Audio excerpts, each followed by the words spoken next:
evening. Welcome to the QCIS channel.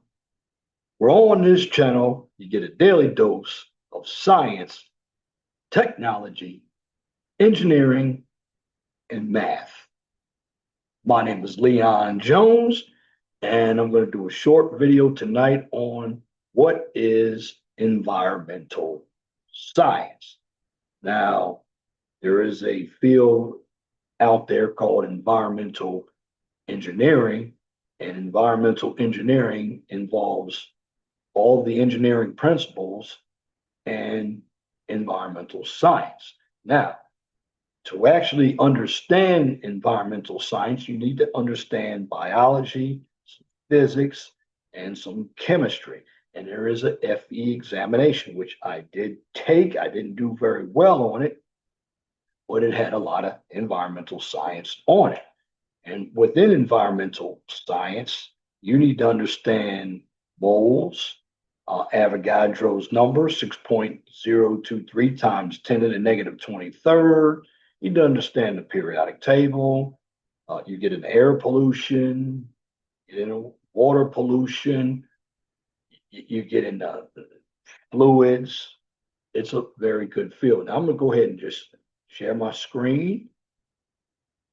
And when I share my screen, here is the PowerPoint. We only have one Earth. Should we protect it? You decide. Then we come down. Well, what is environmental science? The environment is everything around us. It includes all the living and non-living things that we interact with. Environmental science is an interdisciplinary study of how humans interact with things.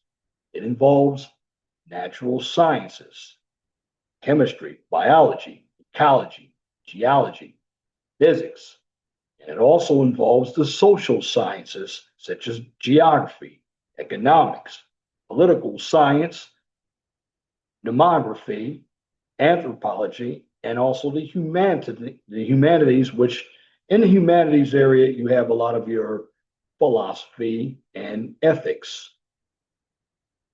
The goals of environmental science are you need to learn how nature works, learn how the environment affects us, learn how we affect the environment, learn how to deal with environmental problems, and live more sustainability. Note, we should not confuse environmental science with environmentalism, a social movement dedicated to protect the Earth's life-supporting systems for us and all other forms of life. It is practiced more in the political and ethical arenas than in the realm of science. Now, we deal with sustainability.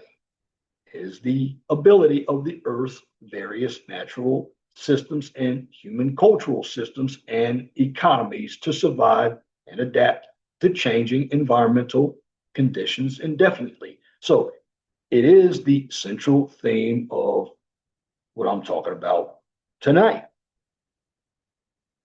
Now, we have natural capital. It equals natural resources plus natural services. Now, natural capital is natural resources and natural services that keep us and other forms of life alive and support our economies. Then we have natural resources. They're materials and energy in nature that are essential or useful to humans. There are two classifications, renewable and non-renewable. Renewable, we have air, water, soil, plants, and wind. Non-renewable, we have copper, oil, coal, etc. And when we deal with natural services, they're functions of nature that support life and human economies. For instance, purification of air and water, which ecosystems provide us with at no cost. Note, natural capital is supported by solar capital. When we deal with anything solar, we're talking about the sun. So solar capital is energy from the sun. Now, there are four components of sustainability. Number one, we have natural recycling. That's cycling of organic matter. Number two, natural capital degradation. And we're dealing with human activities using renewable resources faster than they can be replenished. Then we, at number three, search for scientific solutions in which we reduce degradation of natural capital. And then number four, trade-offs and compromises. We reach an understanding about resource management. Now, examples of degradation of natural capital. We have air pollution, global warming, soil erosion, aquifer depletion, shrinking forests, decreased wildlife habitats, species extinction, declining ocean fisheries, and water pollution. And you see the ecological footprint right here, where you have your carbon footprint, your built up land, forests, cropland, and fisheries. You have your seafood, food and fiber, timber and paper, your settlements, and your energy. And they all come from these natural resources. And you have to look at how fast nature can absorb our waste and generate new resources. Now, our ecological or ecological footprint, it is the amount of biologically productive land and water needed to supply the people in a particular country or area with resources and to absorb and recycle the waste and pollutions produced by such resource use. You can also, if you really want to get more into the footprint, once you click on this video, you will see the PowerPoint, and the link is right in the ninth slide of this PowerPoint. Then we get into pollution. Pollution is anything harmful to the health, survival, or activities of humans or other organisms is considered pollution. Humans produce two types of pollution: point source and non-point source.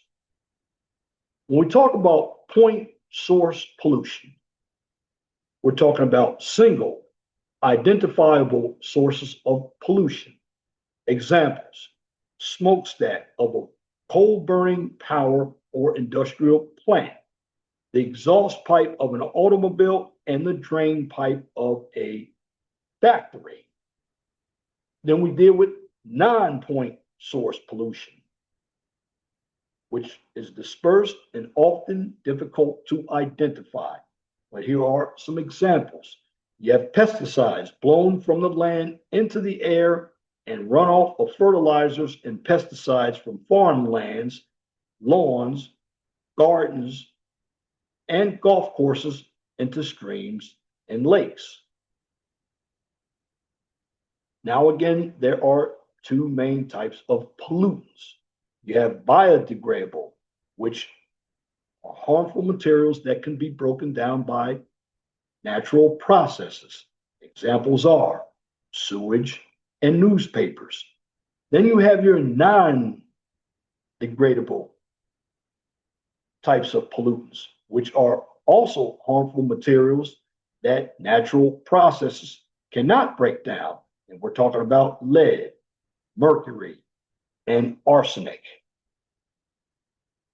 Pollutants can have three types of unwanted effects. Number one, disrupt or degrade life support systems. Number two, can damage wildlife, human health, and property. And number three, pollutants can create nuisances such as noise and unpleasant smells, tastes, and sights. Now, what we can do with pollution to prevent it, we can clean it up. So we have pollution cleanup or output pollution control, which involves cleaning up or diluting pollutants after they have been produced. Again, we have pollution cleanup or output pollution control, which involves the cleaning up or diluting pollutants after they have been produced. Then we have pollution prevention or input pollution control, which reduces or eliminates the production of pollutants. Now, we have three problems relying on pollution cleanup. Number one, only a temporary bandage as long as population and consumption levels grow without corresponding improvements in pollution control technology. Number two, often removes one pollutant from one part of the environment only to cause pollution in another. And number three, once pollutants become dispersed into the environment, it either costs too much to clean them up or is near impossible to reduce them to acceptable levels. And we have five basic causes of environmental problems. Number one is obvious, population growth. Number two is also obvious, unsustainable resource use. Number three is also obvious, poverty. Now, the first three are basically social because we're dealing with people. And number four, excluding environmental costs from market prices. And number five, trying to manage nature without knowing enough about it. Now, different views about environmental problems are always argued. So we have an environmental worldview, which is a set of assumptions and values reflecting how you think the world works and what you think your role in the world should be. And then there is environmental ethics, which are our beliefs about what is right and wrong with how we treat the environment. Example of environmental worldviews. Well, we have the planetary management worldview, where it states that humans are separate from nature. Nature exists for our needs. And we have our stewardship worldview. Humans can and should manage the earth for our benefit. And then we have environmental wisdom worldview. Humans are part of and totally dependent on nature. And nature exists for all species, not just us. Now you think about that. The wisdom, environmental wisdom worldview states that humans are part of and totally dependent on nature, and nature exists for all species, not just for us. And you had Aldo Leopold inspired the environmental and conservation movement with his book, A Sound County Almanac. Well, the main focus is that individuals matter and are a part of nature. They're not removed from nature. And we have four scientific principles of sustainability: reliance on solar energy, biodiversity, nutrient cycling, and of course, population control. And then we have solutions, and they're broken down into two categories. Where are we currently and where we need to be? So when we deal with where we are currently, we're dealing with the current emphasis, pollution cleanup, waste disposal, protecting species, environmental degradation, increasing resource use, population growth, and damaging natural capital. Now, where we need to be, we have sustainability emphasis, pollution prevention, waste prevention, protecting the habitat, environmental restoration, less resource waste, population stabilization, and of course, protecting natural capital. Now, you may have heard all of that I mentioned before. And when we deal with the environment, again, we can go into the policy area, the engineering area, and the science area. And basically, when we talk about the environment, we want to make sure that we are cleaning up the environment. Let me give you an example on what we do on a construction side. When you go out on many construction sites, whether they are building sites or roadway sites, you see a lot of best management practices. Now, some of your best management practices are your retention ponds. We want to protect all of the wetlands. They're the areas that have a lot of cattails. And one reason why we want to protect the wetlands and the environment, well, when they're building a lot of new environments, I know in some areas you can see wild animals. I've seen coyotes. You're in the city of Indianapolis, deer, rabbits. These are animals that are usually out there in the wildlife. But what's happened is we have a lot of development going on, and the development is basically taking the habitat away from the wildlife. So the wildlife is basically living amongst the humans. Also, when we deal with getting back to construction, you see that we have silk fence, inlet protection, filter socks. We also have retaining walls, filter bags. We're also building cofferdams to divert water.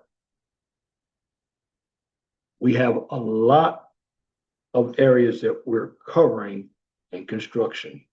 We're also, if you're building a bridge, want to build a causeway. Well, a causeway is a temporary bridgeway over water. You don't want your equipment to even touch the water, because a lot of your environmental pollution also that's seeping into the ocean or the water, we may think it comes from a construction site. A lot of it also comes from oil. Places that deal with oil, you have to find a place to drain that oil. Power plants, manufacturing plants. And this is why it's very important to understand environmental science, environmental engineering, environmental policy. And it's good to keep the environment clean. We have a lot of CO2 emissions out here.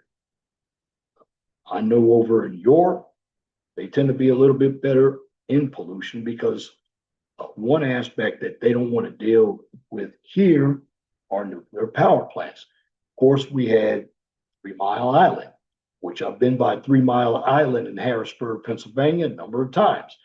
They had 4 reactors online. Now they still have 4 reactors, but in 1979 was a problem with 2 of the reactors. So they only have 2 reactors. Then there's Limerick. Then there's Beaver Valley. Those are 3 of the nuclear power plants that I know in Pennsylvania. I know Maryland had a nuclear power plant in Coward Cliffs.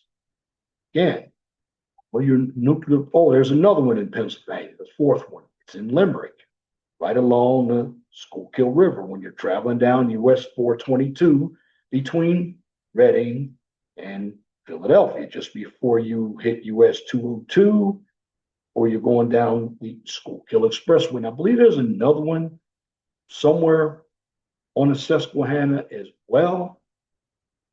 It's just, it could be just south or west of Lancaster.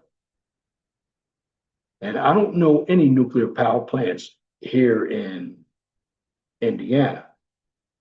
Now, they have a couple of coal plants if you're traveling down State Route 49, coming from Porter County all the way to State Route 14. And no, it's Porter County, I know that. Just past in the Stark County, you will find that I don't know if it's a NIPSCO plant. It looks like a coal power plant, but it's very important that we understand energy and getting into the environment is something that we're going to deal with even more in construction. Again, when you see that black fence out there, that's called silt fence. It prevents sedimentation from going into water, and we protect our inlets so sediment doesn't go into our storm drains. And if you see a rocky surface on a construction site, that's required in a construction entrance. And I also, when I inspect, I'll make sure we have a sweeper truck. We don't want debris going out into the road. And when somebody is saw cutting, I have them utilize water because I don't want dust blowing all over the place. These are areas that can help improve the environment. And there's a science behind improving the environment. So the environment is everywhere. And what we want to do is preserve it.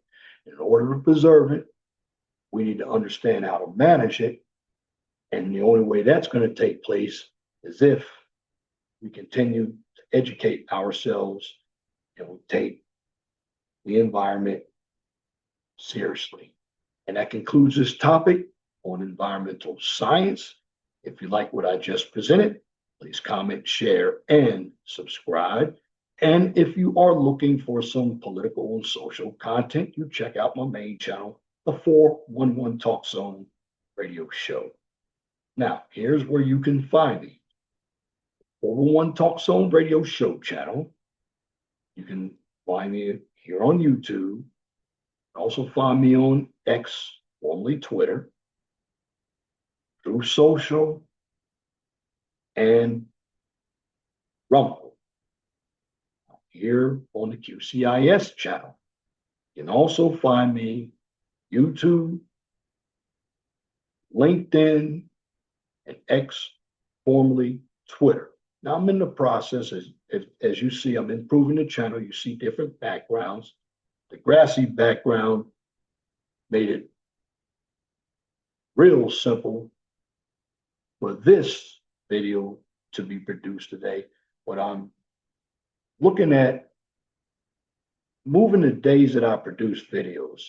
Looking at for the 401 Talk Zone radio show channel, most likely doing videos either on Friday or Saturday, and for the QCIS channel, Saturday or Sunday, because when you do videos during the day, it's very difficult because I like to do videos that are not just lengthy, but I enjoy delivering the message so I can educate people on how the real world works.